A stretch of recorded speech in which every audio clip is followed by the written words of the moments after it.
મેં શરૂઆતમાં અહીંયા કીધું મેં કોઈ અહીંયા ઠંડો પવન લાગે છે એટલે સામે વાંધો નહીં આવતો હોય,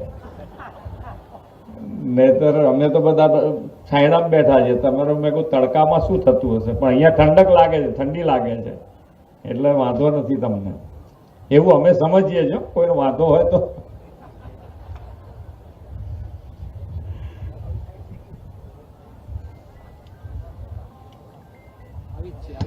ખોડલધામ ટ્રસ્ટ કાગવાડા આયોજિત નવનિયુક્ત ગુજરાત ભાજપ પ્રદેશ પ્રમુખ શ્રી અને મંત્રીશ્રીઓના સન્માન સમારંભ કાર્યક્રમમાં આપણી સૌની સાથે મંચ ઉપર ઉપસ્થિત ખોડલધામના ચેરમેન શ્રી નરેશભાઈ પટેલ, ભાજપ પ્રદેશ પ્રમુખ શ્રી જગદીશભાઈ વિશ્વકર્મા, કેન્દ્રીય યુવા અને રમતગમત મંત્રી શ્રી ડોક્ટર મનસુખભાઈ માંડવિયા, મારા સાથી મંત્રી શ્રી જીતુભાઈ વાઘાણી, શ્રી કૌશિકભાઈ વેકરિયા, શ્રી કમલેશભાઈ પટેલ, મારા સાથી ધારાસભ્ય અને પૂર્વ મંત્રી શ્રી રાઘવજીભાઈ પટેલ, આમંત્રિત સર્વે ધારાસભ્યશ્રીઓ, સમાજશ્રેષ્ઠીશ્રીઓ, સૌ ટ્રસ્ટના હોદ્દેદારશ્રીઓ, આમંત્રિત સર્વે ભાઈઓ બહેનો, પ્રેસ મીડિયાના મિત્રો, સૌને મારા નમસ્કાર.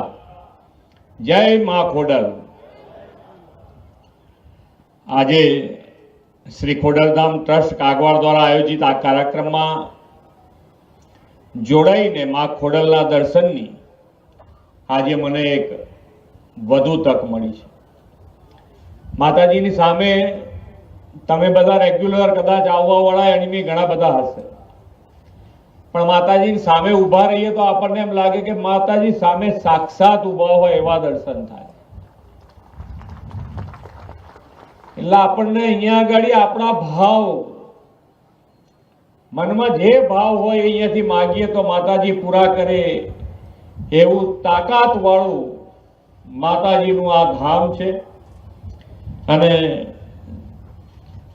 આજે અહીંયા આ કાર્યક્રમમાં આપ સૌ અહીંયા મને કીધું એમ કે ભાઈ બહુ લાંબા સમયથી ઘરેથી નીકળી અને અહીંયા પહોંચ્યા છો, આપ સૌનો આભાર પણ વ્યક્ત કરું છું. નવા નિમાયેલા ભાજપ પ્રદેશ પ્રમુખ, રાજ્ય સરકારના નવનિયુક્ત મંત્રીશ્રીઓ અને લોકહિત માટે સતત કાર્યરત ટ્રસ્ટના તમામ સેવકોનો પણ હું હૃદયપૂર્વક અભિનંદન આપું છું. વિશ્વ નેતા અને યશસ્વી વડાપ્રધાન શ્રી નરેન્દ્રભાઈ મોદીએ સૌના સાથ, સૌના વિકાસ, સૌનો વિશ્વાસ અને સૌના પ્રયાસ મંત્રને સાચા અર્થમાં સાકાર કરવા માટે હર હંમેશ દરેક જણ, દરેક સમાજ અત્યારે આ કાર્ય મંત્ર સાથે આગળ વધી રહ્યો છે. શ્રી મોદી સાહેબે દેવ ભક્તિ અને દેશભક્તિ બંનેના પ્રખર હિમાયતી રહીને જનસેવા કરી રહ્યા છે. ધર્મ ત્યારે જ મહાન બને જ્યારે તે માનવ સેવા તરફ દોરી જાય. ખોડલધામે પણ સેવાકીય પ્રવૃત્તિઓની જનસેવા એ જ પ્રભુ સેવાના ધ્યેય સાકાર કર્યો છે. આજનો આ સન્માન સરળ એ વાતની સાબિતી છે કે સમાજ ભાવનાથી થતા દરેક કાર્યમાં રાજ્ય સરકારને હંમેશા તમારા સાથ અને સહયોગ સાથે ઊભા રહેવાની પ્રેરણા મળે છે. વડાપ્રધાન શ્રીએ ધર્મ અને રાષ્ટ્રભાવ સાથે સ્વચ્છતાને પણ એટલું જ મહત્વ આપ્યું છે. શ્રી ખોડલધામે પણ એક વિશેષતા છે કે અહીં માત્ર ધર્મ કે ભક્તિ જ નહીં પરંતુ સમાજ સેવા અને રાષ્ટ્ર ભક્તિને પણ સમાન મહત્વ અપાયું છે. મંદિરના પરિસરમાં સ્વચ્છતા, શિસ્ત અને પ્રાકૃતિક સૌંદર્યતા એ દર્શાવે છે કે જ્યારે ધર્મ અને રાષ્ટ્ર ભાવના સાથે ચાલે ત્યારે સમાજ વધુ શક્તિશાળી અને સંવેદનશીલ બને છે. દર વર્ષે હજારો શ્રદ્ધાળુઓ અહીં દર્શને આવીને સમાજ અને રાષ્ટ્ર માટે સેવા આપે તે જ રાજ્યના વિકાસ યાત્રાનો આધાર બને તેવી નેમ છે. ખોડલધામ ટ્રસ્ટ કાગવાડના તમામ પ્રયત્નોમાં એક મર્મ સ્પષ્ટ છે કે સમાજ સાથે, સમાજ માટે, સમાજ સેવા માટે. દાતાઓના દાનની સરવણી માતાજીના આશીર્વાદનું ફળ છે.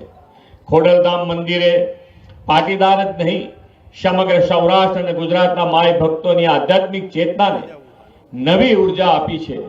સમાજ સેવાનો નવો જુવાળ જગાવ્યો છે. શિક્ષણ અને કૃષિ ક્ષેત્રમાં યોગદાન આપીને ખોડલધામ રાજ્યના વિકાસની અપાર તકો સાથે ઊભું રહ્યું છે. સ્પર્ધાત્મક પરીક્ષાથી લઈ વ્યવસાયિક શિક્ષણ સુધી યુવાઓને સશક્ત બનાવવા માટેની ટ્રસ્ટની પહેલ ભાવિ પેઢીના ઉજ્જવળ ભવિષ્ય માટે શક્તિ આપે છે. સરકાર પણ યુવા સામર્થ્ય, કૌશલ્ય વિકાસ અને ખેતીના આધુનિકરણ માટે સતત કાર્યરત છે. હમણાં જ યોજાયેલી ચિંતન શિબિરમાં સૌએ આ બધા વિષયો પર ફોકસ રાખીને રાજ્યના ભાવિ વિકાસનું રોડમેપ સંગીન કરવાનો નિર્ધાર કર્યો છે. ખોડલધામના પ્રણેતા નરેશભાઈ અને ટીમ આરોગ્યધામના પણ એક પ્રેરક બન્યા છે તે ખુશીની વાત છે. આ ટ્રસ્ટ દ્વારા વિકસાવવામાં આવી રહેલી કેન્સર હોસ્પિટલ અને રિસર્ચ સેન્ટર માત્ર સારવારનું કેન્દ્ર નહીં, પરંતુ દર્દી નારાયણના માટે આરોગ્ય સેવાનું ધામ બનશે એવું હું સમજુ છું. વડાપ્રધાન શ્રી નરેન્દ્રભાઈ મોદી હંમેશા કહે છે, સંસ્થાઓ, સરકાર અને સામાન્ય નાગરિક ત્રણે મળીને કામ કરે ત્યારે જ રાષ્ટ્રનો વિકાસમાં ઝડપ આવતી હોય છે. જ્યારે સમાજ સંગઠિત, સંવેદનશીલ અને પર્યાવરણ માટે જવાબદાર બને ત્યારે જ વિકાસને ગતિ મળે છે. વડાપ્રધાન શ્રીએ એન્વાયરમેન્ટ ફ્રેન્ડલી ગ્રીન ગ્રોથ સાથેના વિકસિત ભારત 2047નો સંકલ્પ કર્યો છે. રાષ્ટ્રહિતના દરેક કામમાં ખોડલધામ કાગવાડ સક્રિય રહ્યું છે. હવે આ ગ્રીન ગ્રોથ માટે એક પેડ માં કે નામ, catch the rain, net zero, solar rooftop જેવા અભિયાનમાં પણ અહીં ઉપસ્થિત સૌ જોડાશે એવા વિશ્વાસ સાથે વિરમું છું. ભારત માતા કી જય. વંદે માતરમ. જય જય ગરવી ગુજરાત.